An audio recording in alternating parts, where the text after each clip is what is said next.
मी शेंगदाणे आणि खोबऱ्याची चटणी करते, तर मी ते एवढे शेंगदाणे घेतले आणि एवढं खोबरं घेतलेलं आहे, सुकं खोबरं, आणि एवढे लसणे घेतलेलं आहे. खोबरं मी कापून घेतलेलं आहे, गॅसवरती ठेवलेलं आहे, भाजून घ्यायचं आहे आपल्याला.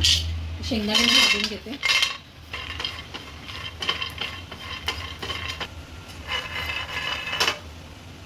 शेंगदाणे आपले भाजून झालेले आहेत, काढून घेते. खोबरं पण भाजून घेऊया.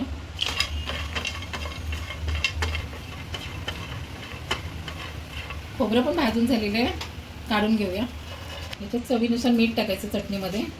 खोबरं आणि शेंगदाणे थंड करून घेऊया आणि 3 चमचे मी मिरची पावडर घेतलेली आहे आणि मिक्सरला वाटून घेऊया.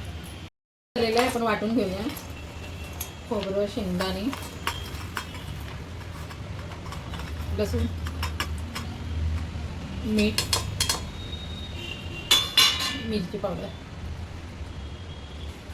मिक्सरला वाटून घेऊया. जेवणाची चव वाढवणारी आपली शेंगदाणा खोबऱ्याची चटणी तयार झालेली आहे.